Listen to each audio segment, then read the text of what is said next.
और जाके पूछोगे तो उन्होंने घोषणा की थी कि 1 पैसा नहीं बढ़ाएंगे और 9 बार लाइट के पैसे बढ़ाए।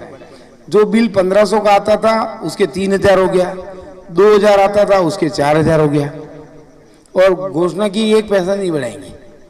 ऐसे ही नरेंद्र मोदी ने घोषणा नहीं की, बिना कहे 80 करोड़ लोगों को, हर 2 में से 1 व्यक्ति को, जो गरीबी, जो सामान्य वर्ग के परिवार है, उनको फ्री राशन दे रहे हैं।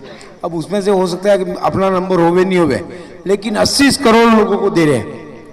ऐसे ही अभी परसों की बात बता रहा हूँ, सही सी घटना बता रहा हूँ कि एलपीजी ये गैस सिलेंडर बांटते हैं, उनका सम्मेलन था। तो मैं वहाँ गया, मैंने सहज में पूछा उनको, मैं कि यार सिलेंडर कहते हैं कि गहलोत साहब ने 500 रुपये कम कर दिए, मोदी साहब ने 200 रुपये कम किए। तो यार मेरे तो घर में सिलेंडर घर वाले लाते हैं, न घर वाले लगाते हैं, तो मुझे तो पता नहीं, बताओ। तो मैंने कहा सही बात बताओ क्या है, कि मैंने कहा 700 रुपये कम करके अब 450 रुपये मिलता होगा पे सिलेंडर 434 में। बोले कि नहीं भाई साहब 200 रुपये जरूर मोदी जी ने कहे, अब 934 रुपये लगते हैं। मोदी जी ने घोषणा 2 महीने पहले की और गहलोत साहब ने 6 महीने पहले की। 500 रुपये में सिलेंडर, 500 रुपये में सिलेंडर, एक सिलेंडर आज तक आया नहीं। ऐसे ही कई घोषणाएं की कि नौकरी देंगे, नहीं बेरोजगारी भत्ता देंगे, किसानों के कर्जे 1, 2, 3, 4, 10 किसानों के कर्जे माफ, 19,000 किसानों की जमीनें कुर्क हुई। ऐसी कई घोषणाएं की और मोदी जी ने ऐसी कोई घोषणाएं ऐसी नहीं की जो करते हैं। किसानों को सम्मान निधि दी, क्यों दी? कि भाई किसानों का जब अपने दिवाली, होली और आषाढ़ में फसल बीज लाना पड़ता है, तो 2,000 रुपये दी। 6 बिना घोषणा के कुछ चुनाव था ना, तब नहीं किया। किसानों के लिए मदद के रूप में किया, वो जिस दिन से चालू किया आज तक करोड़ों लाख रुपए खर्च हो गए। अब डबल कर दिए, 12,000 किए। महंगाई बढ़ गई है तो 12,000 किए, तो 12,000 बढ़िया। तो आज आप ऐसी कई घोषणाएं की हैं। तो आज आप देख रहे हो कि देश में कानून व्यवस्था, हमारे जिला अध्यक्ष आदरणीय रविंद्र जी पधारे हैं, मैं भी उनका आप सबकी ओर से स्वागत करता हूं।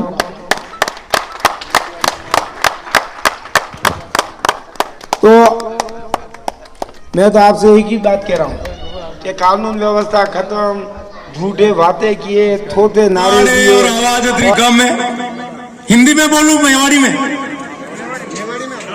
में आपा मेवाड़ का लोग हिंदू स्वराज महाराणा प्रताप का सूरवीरा और मातृशक्ति रानी पद्मनी, हाड़ी रानी भक्तिमती मीरा की ये धरा पे तो आवाज कम आवे, ये थोड़ो अच्छो नहीं लगे।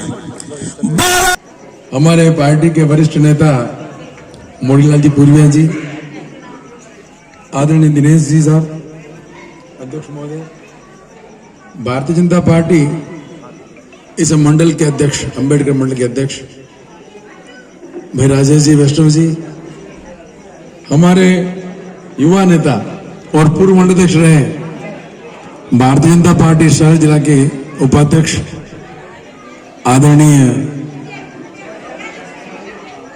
अतुल जी चंडलिया जी,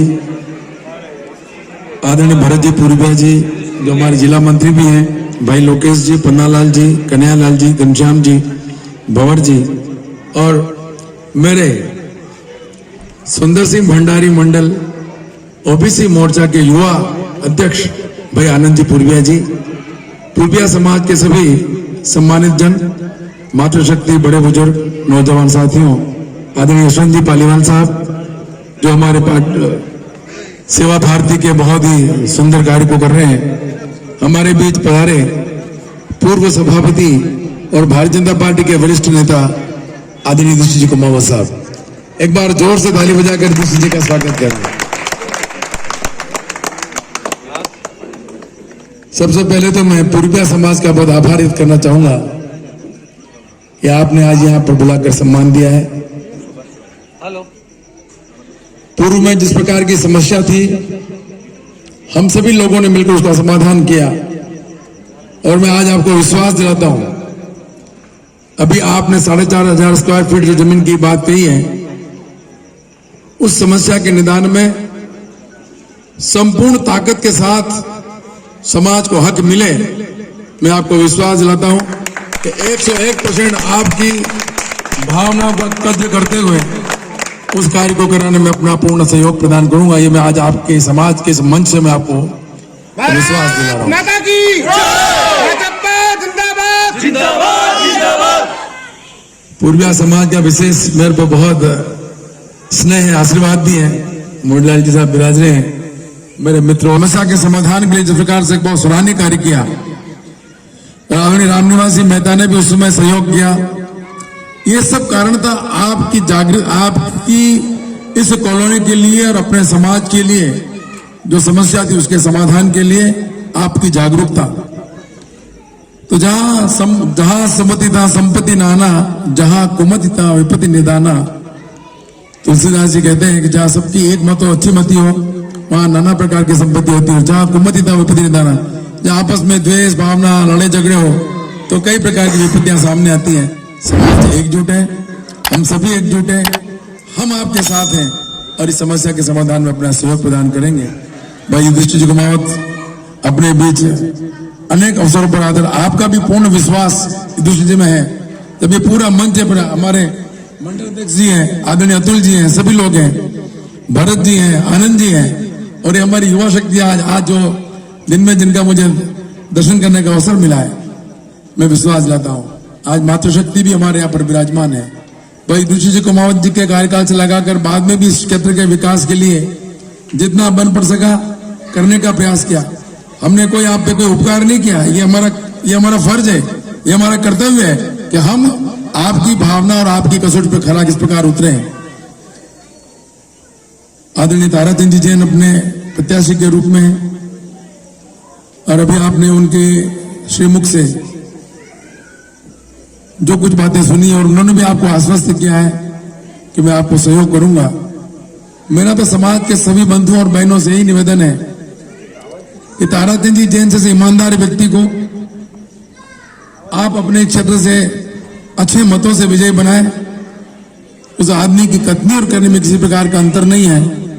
और जब समाज जब एकजुट होकर एक साथ खड़ा है और सच्चाई के लिए भी हम लोग प्रयास कर रहे हैं तो ईश्वर भी हमारी मदद करेगा। मैं आप लोगों के चरणों में यही निवेदन करना चाहूंगा कि 25 नवंबर को हमारे जो चुनाव होने जा रहे हैं उसके अंदर समाज सहयोग करे, आपका आशीर्वाद मिले, हमारे प्रत्याशी यहाँ से अच्छे मतों से विजयी हो और भारतीय जनता पार्टी आपके दुख दर्द में सहभागी बनकर आप हर अच्छे कार्य में अपने सहभागी बनकर काम करेंगे। ये मैं समाज को विश्वास दिलाता हूँ। आपने यहाँ पर बुलाकर जो सम्मान दिया है, मैं एक बार पुनः युवा शक्ति, बड़े बुजुर्ग मातृशक्ति का बहुत आभारी होना चाहता हूँ। भारत माता की, भारत माता की। अब मैं हमारे समाज के आदरणीय अध्यक्ष महोदय श्री दिनेश जी भाई साहब से कहूंगा कि वह 2 शब्द कहें। आदरणीय शहर जिला अध्यक्ष भारतीय जनता पार्टी माननीय श्रीमान रविंद्र जी भाई साहब, राजेश जी, अतुल जी चंजालिया, आदरणीय युधिष्ठिर जी कुमावत साहब, हमारे समाज के वरिष्ठ जन भंवर जी भाई साहब, कन्यालाल जी, पानालाल जी, आदरणीय हमारे बाबू जी गोरना वाले केशवलाल जी और सभी युवा साथी। मैं एक बात पर उस वक्त की आप सबको याद दिलाना चाहता हूं। 2018 में आप माननीय श्रीमान चेयरपर्सन थे और हमारे समाज की एक फाइल भूमि आवंटन के लिए लगी थी। थोड़ी देरी हमसे हो गई थी, उसमें देरी होने के बाद उसका परिणाम ये रहा कि वो आज तक अभी तक वो काम हुआ नहीं, पेंडिंग ही चल रहा है। यूआईटी ने अपनी तरफ से खूब घूंसे लगाए उसमें रह कर। मैं चाहता हूं, आपको वो केस बहुत अच्छी तरह पता है, मैं चाहता हूं जैसे ही आप सत्ता में आ रहे हैं विराजें तो पहला काम हमारा वो है। तो मैं चाहूँगा कि वो काम हमारा वो समाज एक ऐसी जगह है जिसके लिए वो ज़मीन हमने खरीदी है, वो ज़मीन हमने खरीदी है और खरीदने के बाद जो है उस पे ये एक सबसे बड़ा फायदा हमारा है कि समाज का नोरा हम उसको ये बनाए। और विशेष करके हमने ध्यान दिया था कि वहाँ कन्या छात्रावास हम बनाए। कन्या छात्रावास अगर यहाँ बनता है, हालांकि वो जमीन बहुत छोटी है, कन्या छात्रावास के लिए उपयोगी नहीं है, लेकिन अगर समाज की कुछ बच्चियां जो यहाँ रहती है और मान लो हम भवन बना लेते हैं तो पूरा समाज के 50 घर 100 घर यहाँ पे हैं, तो बच्चों को भी अगले पेरेंट्स भी सोचेंगे कि ये सुरक्षित है और घर में है अपने यहाँ पे। तो ये सोचकर हमने जमीन ली थी, लेकिन नहीं हो पाया तो कोई बात नहीं। लेकिन जब आपका, मुझे लगता है कब आपका मौका मिलेगा ये, और उसमें हम ये चाहेंगे कि आप ये आवंटन हमें करें। चलती रहेंगी और 6 वोट से आपका स्नेह भारतीय जनता पार्टी को मिल रहा है। हमने समय समय पर अपने कार्यों के माध्यम से आपके दिल जीतने का प्रयास किया। मैं सोचता हूं आपके भी मन में आप टटोलेंगे तो लगेगा हाँ, हमारे पूर्विया कॉलोनी के विकास में अगर कोई काम किया है तो भारतीय जनता पार्टी और इसके विभिन्न बोर्डों ने किया। और जो समस्या आई है, मैं सोचता हूं ठीक ढंग से, क्योंकि मेरे सामने कोई समस्या आ जाए उसको छोड़ता नहीं हूं जब तक उसका निदान नहीं हो जाए। और सबसे बड़ी बात, देश के हालात देखने की आवश्यकता है। दूसरा, झूठ और सच के बीच ये लड़ाई। आप सबको मालूम है, हमारे नौजवान दोस्त बैठे हैं, क्या राजस्थान की सरकार ने वादा किया था हमारे इन नौजवानों को 3500 रुपया, जो बेरोजगार है उनको घर बैठे पेंशन भेजे। नौजवान हाथ करके बताया कितनी के यहाँ पेंशन आई क्या? किसानों को 1 से 10 गिनती सीख के आए होंगे राहुल गांधी, 10 तक गिनती, और बोल के कहा 10 दिन में किसानों के कर्जे माफ हो जाएंगे। निर्णय आपको लेना है, हमने नहीं बोला है।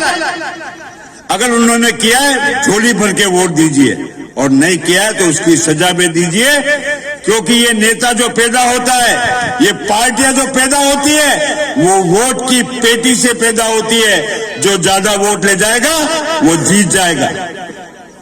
इसलिए विशेष आग्रह करना चाहता हूं, हमने अभियान चलाया कि कोई भी व्यक्ति मतदान के दिन अपने घर नहीं बैठा रह जाए। भगवान की कृपा से ये वर्ल्ड कप चल रहा था, कल उसका समाधान हो जाएगा।